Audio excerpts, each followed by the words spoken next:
Today's sponsor is brought to you by Godtrepreneur. Godtrepreneur was created to remind entrepreneurs to always keep God first. Godtrepreneur has become a place where not only entrepreneurs, but anyone can learn about what it means to put your faith in Jesus Christ. Their goal is to help people learn more about why they believe Jesus is the truth, while also helping people learn how to defend their faith. Godtrepreneur also provides marketing services such as social media coaching and website building to Christians looking to grow their brands. Plus, they have some pretty cool merch. Go to godtrepreneurbrand.com and learn more. Welcome to the Rookie Marican podcast. I'm your girl, Lissette Carter, and today we have on none other than Angel. Is it Quiroz? Is that how I say your last name, bro? Yes, Quiroz? That's exactly it. Quiroz. Quiroz. Okay. So this dude, if you don't know, this guy has his own independent journalism, I don't know how to say it. You're a conservative journalist for Red Liberty Media, correct? Absolutely. You're an editor for Project Veritas, which to me they're probably one of the last standing journalism companies, or what, I don't know the word for it, but they're the last standing independent journalism, whatever, that exists right now, maybe kind of outside of Tucker Carlson. Right. But you know, that's kind of a big, you're kind of a big deal, man.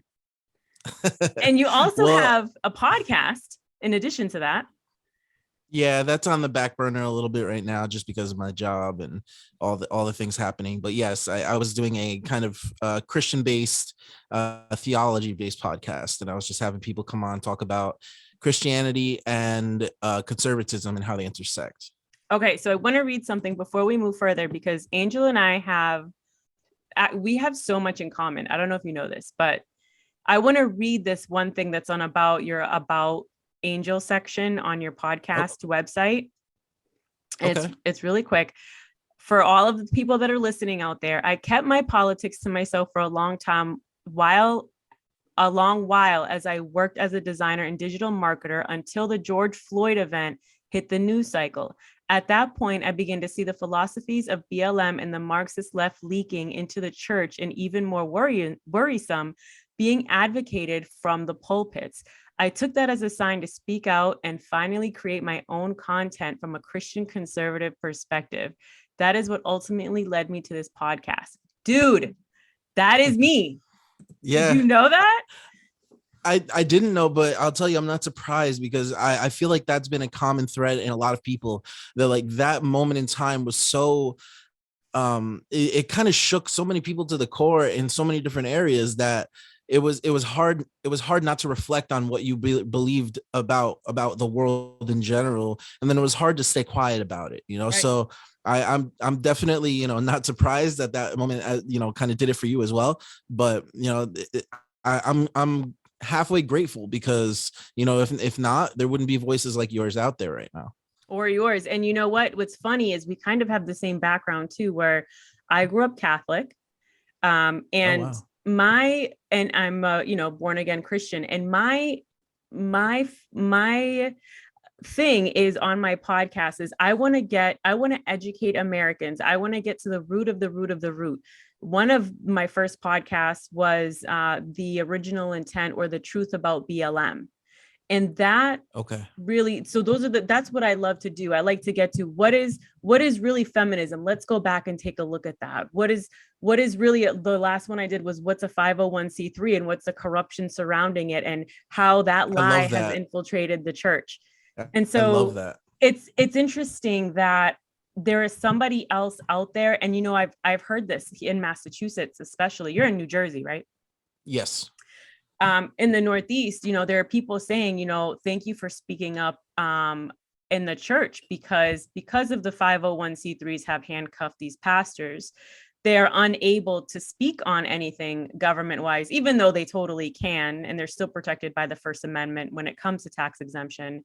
Right. But it was like you said with George Floyd, how the devil can take something bad and God can turn it into good, where he can open up people's eyes. And one of the things that opened up a lot of our eyes were where churches really stood when it came to who they're bowing down to. Frozen. There we go. You froze on me for a second there, but I got you back. Okay. I don't know if you heard what I said. Yeah, absolutely. I think it's a really like the 501c3 thing that you spoke of is probably one of the biggest testaments of the idea of like, well, our people perish from lack of knowledge, right? Because Right. we have to be able to, as Christians, not only do we have to be able to understand our faith and why we believe what we believe, but we have to be able to take our identity as Christians and then function in the normal world without losing our identity, right?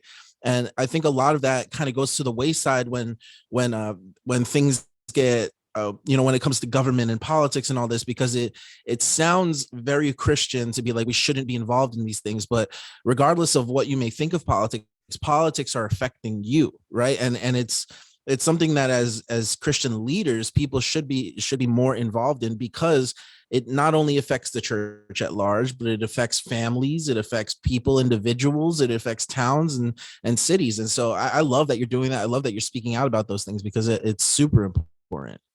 So tell me about your testimony. How did you go from, we were not, I mean, most Catholics are like non-practicing Catholics.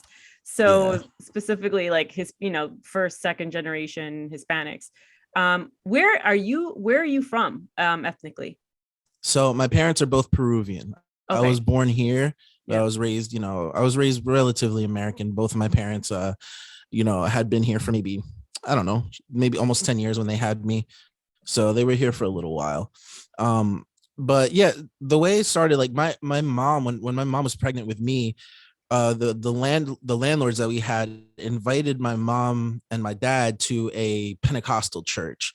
And obviously they thought, oh, these people are a little crazy, blah blah, blah. And just kind of left. But while they were in that service, they did like a real charismatic prayer, praying over my mom's stomach, this and that, and saying that this child is going to be an angel to the world, et cetera, et cetera. And so that's when my mom decided to name me that, because my name was supposed to be something else. um then fast forward, I'm born and all this, I grow up going to Catholic school. I'm just kind of like doing whatever average kids do. I end up like 16, 17 years old, kind of an atheist, just kind of wandering around trying to find my identity, trying to figure out who I am, how to like sort myself out as a man in today's society. And go off to college, and I hit depression really hard because I went to college down in Tampa. And there was a lot of partying, a lot of drugs, a lot of alcohol, and I just didn't fit in the way I thought I needed to fit in order to feel fulfilled.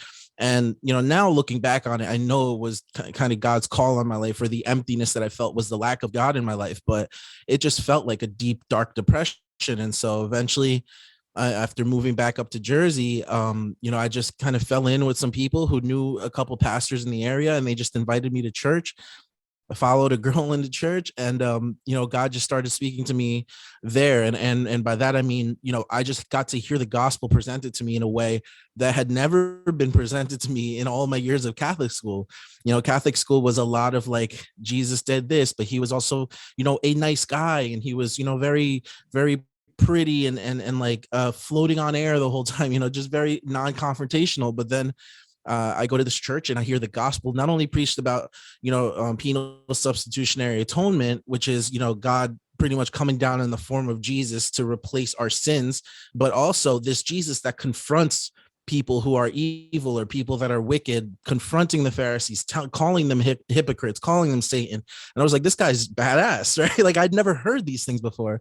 And so eventually it led me down this whole train where I was trying to learn about all these different religions, trying to learn on Islam, New Age, all this stuff.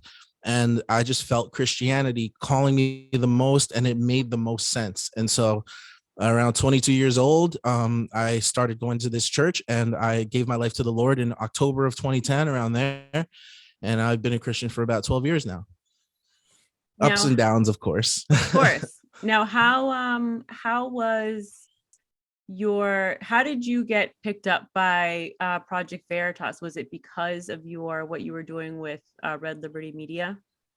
No, so I can't talk too much about Project Veritas just because of the NDAs and everything that we have Yeah. going on there. But in short, I was working with the New York Young Republicans Club, and I was doing a lot of work with them. I'm heading their, I'm vice president of their Hispanic caucus right now, or vice chair, I should say.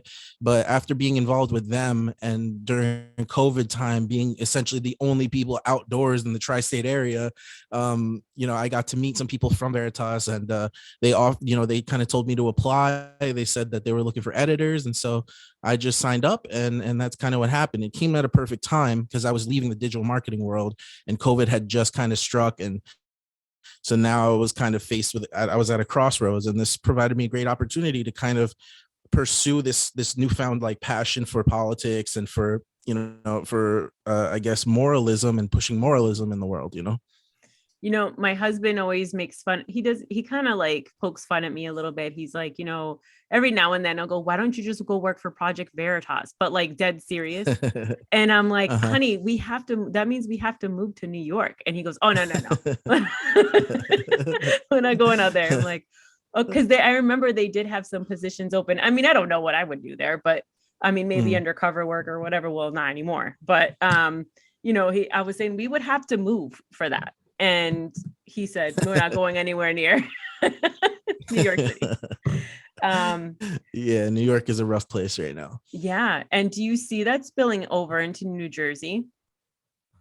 Believe it or not, New Jersey's kind of held kind of a firm line as far as like how far they'll go with the mandates and stuff. I mean, there was points now, thank God they're starting to recede a little bit, but there was points where you couldn't go anywhere in New York without showing a vaccine card, without having some sort of negative test. Like Jersey, the real thing that they were sticklers about was the masks most of the time. And like the whole, when you're walking into a restaurant, having your mask on and taking it off when you sit down, that's really as far as they went. They did the whole like time limits. Some places did shut down at the height of COVID, but they've been pretty good about not just completely ruining going outside for people, because the North Jersey in general it's kind of urban, but it's also very suburban. There's a lot of suburban areas in New Jersey. So because of that, they couldn't really do that because there would be a lot of pushback. Right. So where do you see yourself in the future? Because listen, you're a beacon of light for many Hispanics that are out there. And, on the Northeast, maybe, I don't know, more so in more Massachusetts, I think, New York, there's a lot of people just coming out and standing up right now for, against the mandates and everything. I mean, before they were being lifted. Right. And we saw this with Lissette, and I know you've done some work with Lissette before. In Jesse's a good friend. Yeah. Those guys are, I'm an ambassador for Lissette. So I here in Massachusetts, right. And I'm literally like, when I was first going to these rallies, I was the only Hispanic there. Yeah. And it was really weird because a lot of people, especially mostly in the East Boston area, they are, they come from countries that are, socialist ridden countries, and they understand, they see these things firsthand, and they're like, this is a red flag, but none of them will come out and openly say anything. So do you see that a lot? That's one of the, it seems to me like one of the biggest problems with Latinos in particular is that we're going on our second generation Americans, right? So like, you're not going to find many Latino families in America that go back 4 generations, 5 generations, right? Very few. Like Latinos in general in America skew at a younger age than any other minority group in the country. So because of that, we don't have as much experience inside of this country, which means we don't know the things that have happened in the past, like by experience. And that also means that our parents are coming, or our grandparents in some cases, are coming from these socialist and communist places. So we are born and raised here, or we came here when we were little, and we are growing up in this free society. And it's natural to want to go with the progressive marketing tactics of, more socialism, and everybody should get things. But it's because the only thread that we have left linked back to, I guess, a free society is the testimony of our former generation saying, this communism stuff is why we left, to come to America. This socialism stuff is why we left to be here, and I think that gets mixed up a lot. And nowadays Latinos, especially young Gen Z Latinos, don't understand that there is this like history that our families have with these terrible ideologies, Mhm. which lends credence to us being right leaning or conservative or Republican, whatever you want to say. But instead, they kind of shy away from it because it doesn't seem like it's okay, right? Like one of the things I always talk about with people is like Latinos are in a weird predicament where we're not white and we're not black. Like the historical whiteness of America and the historical blackness of America, we're not either of those things. So we have a unique perspective to speak to either of those issues with and we can freely say it without without getting attacked with the white privilege thing or whatever, right? Right. And because of that, we have a responsibility to say like, no, this what's it called? Identity politics thing is garbage, right? And at the same time, there's identity politics going on the left, and then on the extreme right as well, where you have people saying that demographics is destiny and they don't want any more brown people here because America's a white nation. Like all of these things are wrong. Just like the left says that black Americans are the rightful inheritance of that should be catered to more than ever, right? So we stand in this weird place where we can kind of check both sides and say like, this is what America actually is, the opportunities that were granted to us, the freedoms that were granted to us to come here and build a life and have upward mobility. That's why we're coming here. And we're just, in my opinion, we're here to be reminders of that. Right. And when you had mentioned earlier about when Jesus came down, he wasn't, or when he was on earth, he wasn't just this meek, passive dude. He confronted evil, and he also confronted the evil with, when it comes to sickness and demonic oppression. And I'm glad that there not only are more Latinos out there standing up, but also putting the gospel first. Right. Because for me personally, I want to bring revival to Massachusetts, because Massachusetts is the OG of freedom. It all started out here in the Northeast. You know what I'm saying? So, I want to be able to let's bring back revival in Massachusetts. And that starts by spreading the gospel and also teaching those foundational, constitutional, you know what I mean? Those principles that the original intent was for America, not necessarily the corruption. And I understand the Latinos, specifically the Puerto Ricans, because they are, they see America as just the whole idea of America as corruption. And obviously because they feel as though the US had handcuffed Puerto Rico as just a territory. I understand that, but a lot of people confuse the original ideal and they can't separate the two, the original idea behind America and the current corruption. I mean, the corruption in the government has been around for decades. I mean, it's been around for a long time. Who are we kidding? But you're right. Those are the things that we have to teach and educate on and say, hey, listen, we can't confuse these two ideas, or we can't confuse these two things where, yes, the US government is corrupt, but that does not mean you have to understand the true US history of why this country was founded. And it was because of religious freedom. Right. And I think that's why the battle for the educational sphere is so important, right? Because when we're controlling what people are learning growing up, in particular Latinos, we're controlling what they're going to think about this country, how they're going to act towards authority in this country. And it's going to shape and mold people in a lot of ways, which is why I advocate heavily, if you can homeschool your kids, homeschool them. If you can avoid college. If it's something that you need to go to college for, like being a doctor, a lawyer, something like that, of course, I understand. But, these institutions have become so corrupt that they teach opinion as fact now. And, like going back to what you're saying about the gospel, absolutely. Like the idea of America was that it was founded with the presupposition that Christianity is true. It doesn't necessarily mean that it's a Christian nation, but it's founded on the presupposition that there was a man named Jesus Christ of Nazareth who died for our sins and rose again. And based on that presupposition, we can now have the Constitution that says, there's freedom of speech, and we have inalienable rights granted to us by our Creator, right? All of these things have a presupposing idea, and that idea is that God is real. And so I think it's important for us to educate people, not only in the Constitution and what it says and why it's important, but also in like the idea of the creator and what is the idea of the creator in this country, right? Because absent of Christianity, the Constitution doesn't work. Absent of Christianity, America ceases to function as the free society it is, because we're placing trust in the people that come here to be able to integrate and act like civilized people, essentially, right? And to build a flourishing society together. And this is why the idea of multiculturalism is so toxic, because there are clearly cultures that are better than others, and in my opinion, the West is the best culture that has ever come in human history so far. And that is heavily based on the idea of Christianity. One disservice I think that we do to a lot of young Christians and a lot of people in the church is we don't teach church history.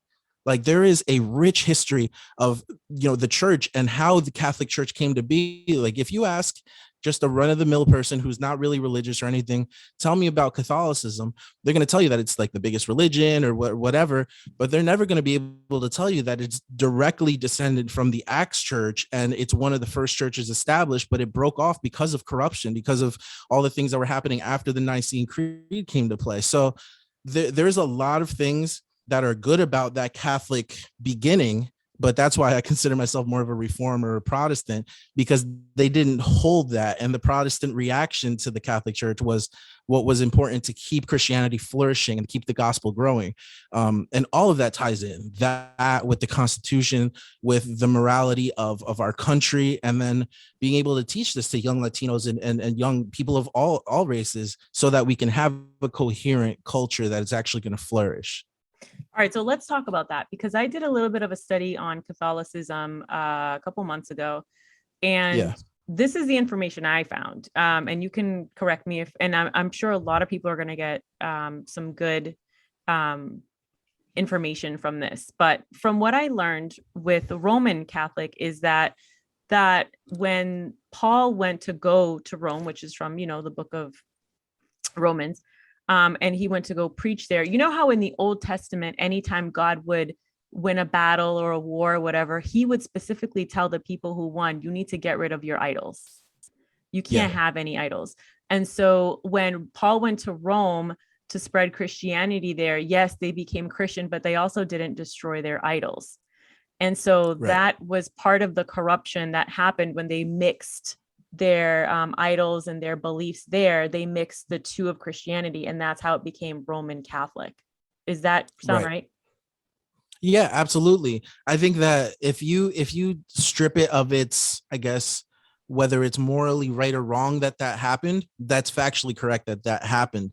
But I think what the benefit of that is that there was finally some sort of institution of the church, right? Because before that, Christians were being actively persecuted to the point where, you had to rewrite the manuscripts of the Bible over and over again by hand. There was no printing press yet. And even those, if they were found, were destroyed. And so we were left with I think it's like 1,500 fully intact manuscripts of the Bible by the time the printing press came. So yeah, absolutely. The Roman Catholic Church comes on the back of essentially merging Roman culture with church, but that was only done so that it can preserve the idea of Christianity without it being attacked, right? And so I think if that, God would make a way regardless, but I think God used that in order to continue to just have another generation of church, right? And of course, it'll lead to the Reform, and it would lead to the Pentecostal movement eventually, and all these things, and then the Quakers. But there's this idea that I've been kind of learning more and more about when it comes to theology and denominations in particular, is that God will use denominations at certain moments in time to further his gospel, right? So whereas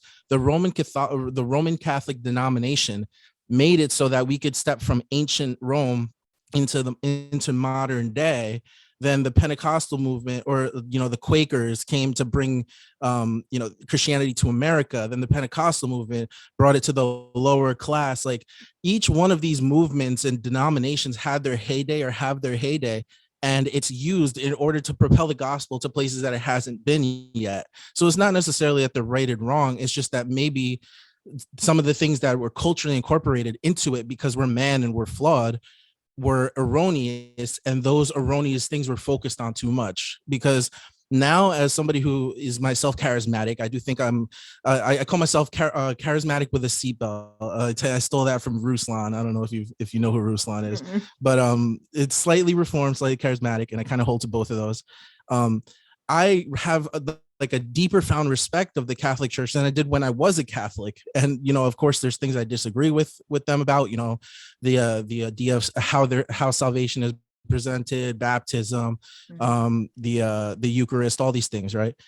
Disagree with them about. But the ideas of the way the church is structured and the way the mass is structured in particular, I find beautiful. Like what is this? The Apostles' Creed is just pure like gospel poetry. If you really read it as a believer, it's beautiful. And I think that there is a place for those traditions, but there's also a place for something new and a new move of God and something new that God is doing. So I think all of those things should be incorporated into just like what I guess I would call like an Orthodox Christianity. It's like, what are the bare essentials of Christianity, the raw essentials that you need in order to call it Christianity?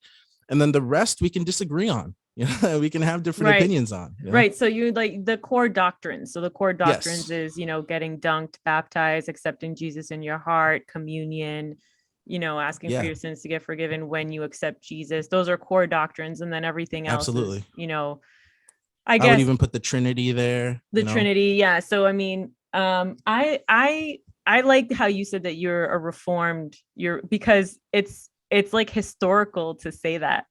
You know what I'm saying? Like, we used to be Roman Catholic, but now we're Reformed. Just like, when the Pilgrims came, they had the Reformation over there with that religion. And I'm assuming it was a church-run state. That was the religion. I don't know. Was that specifically the religion that they were fleeing from? Well, the church in England was merged with the government. Yeah. And they were fleeing the overreaching of the government, which is why one of the big things that was written in like the Federalist Papers was the idea of the separation of church and state, which wasn't to separate, to stop the church from getting involved in the government. It was the other way around. It was to stop the government from getting involved into the church. Right. Because the church can easily say, the government rather can easily say, I like this denomination the most. That is now the state denomination. And anybody who's not that is not patriotic. Right. It's very easy for that to happen. But the church can't really do that, short of the Vatican and short of like the powerful idea of what we have as like the Catholic Church now. No, like the Baptists can't say, oh, we're the denomination of America. Right. That's just never going to happen. So I think that's what one of the another fundamental misunderstandings we have of our government is like, like we're supposed to be keeping the government out of the church, not the other way around. We're supposed to be going into the government. That is something that was brought to you by Thomas Jefferson, because in Virginia, they all wanted to be Baptists. And he was like, you guys can't do that. We got to separate. So they wanted all Virginia to be just Baptist. But yeah, I was honestly, they should have. No, Mike, I actually wrote, my third book was on true U.S. history, and a lot of that is in there. And I was just questioning whether the religion or the denomination that they were practicing in England was Catholicism. That was my question. That's a good question. I have to double check. Man, I don't know if it was or if it was like some. Yeah, and in Ireland too, right? The Irish Catholics were, they were one of the biggest to evangelize Ireland. But yeah, I don't know exactly. Right before, I want to say they were Protestants. I want to say they were Lutherans even, but I'm not positive, so don't quote me on that. Yeah, that's so interesting. And these are the things that people need to understand as they, as they're just kind of waking up and figuring this stuff out with, the true history. Because honestly, I mean, there's so many things that happened back then that had we had remained true to continuing to keep God in school, in public schools, and remain true to the authentic history, a lot of this stuff wouldn't be happening. And so, one thing that's close to my heart is, have you ever heard of the old Deluder Satan Act? No, I haven't. So in Massachusetts, you guys that are listening on the podcast, you guys hear me talk about this over and over and over and over again. So these guys are tired of this. But the old Deluder Satan Act is an act that was established in Massachusetts, and it was initially when they started to have public school. So Massachusetts was the first to have public school. And the reason why was because they wanted to teach kids how to read from the Bible, because they believed that Satan wanted to keep kids illiterate so that they can pass in the future. The government can pass evil policies.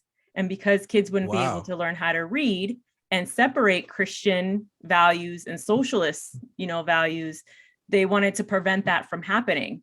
Isn't that wild?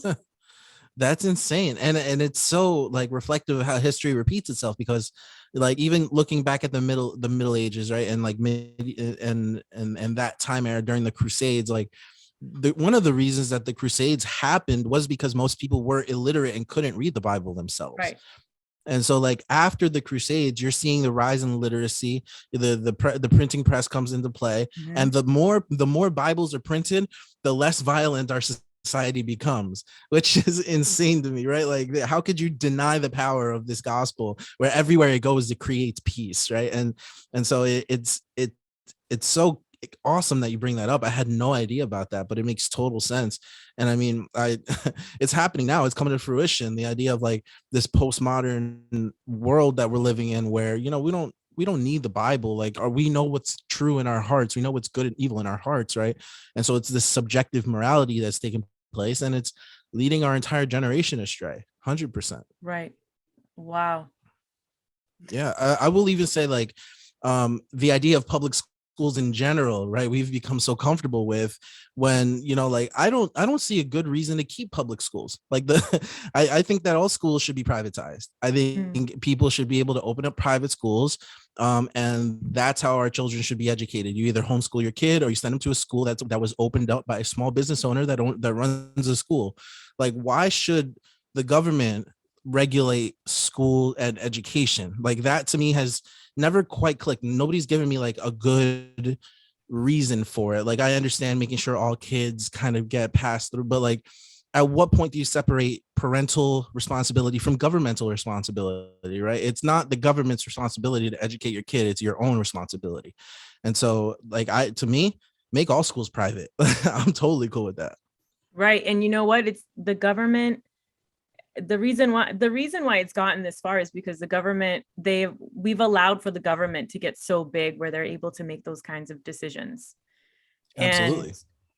And, I feel like the government does its best to create more agencies and more government employees, obviously to make more money from the taxpayers. And even though these guys are making money hand over fist outside of their, I mean, not school teachers or anything, but, outside, the Congress, they're making money hand over fist outside of that. So, I mean, yeah, this, so I have stepdaughters and then I have a daughter, and my stepdaughters all went to public school, and we started to see the stuff that they were coming home with. And we were like, no. And we started contacting the teachers, we started confronting them. And we were like, what are you guys doing? What are you teaching them? And then we realized that this has low key been happening for a very long time. And it's a Marxist idea, or it's part of their plan to destroy America, was to just get into these institutions, get into the seminaries and socialize. I mean, that was the design of the Frankfurt School from day one, right? Yes. To teach these people how to get into these institutions, rise up into power, and take over these institutions.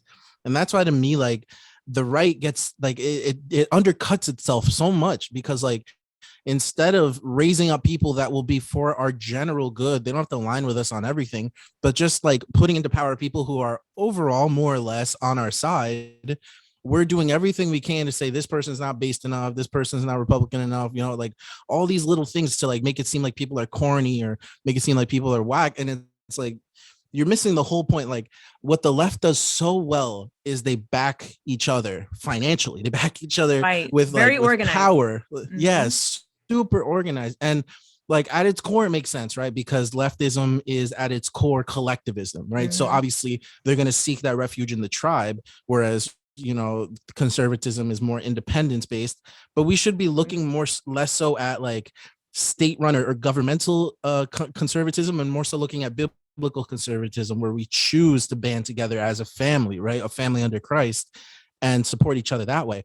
And if we took on that idea, we took that as the party idea, the party of the Republican Party idea is we're going to band together as if we were a church, we'd be unstoppable, Wow. I've only ever heard that from my studies, the Frankfurt School. I've never actually heard anybody else talk about it. Oh, really? Yeah. That's a shame. When I studied I dove deep into studying socialism and communism. And when I learned that, I really do feel like one of my purposes is to expose that and teach people, what the original intent of socialism. And wow, man, like it's so nice to actually hear somebody else say it. Yeah, and if whoever's listening doesn't know about the Frankfurt School, like Google it, look it up, because it's super interesting and it's verifiable. This isn't a conspiracy that we're like talking about. This is like verifiable history of why this group of like scholars and thinkers came to America, like with the specific intent to start the school and to rise up in the ranks of all of these institutions, church, government, everything. Education, everything.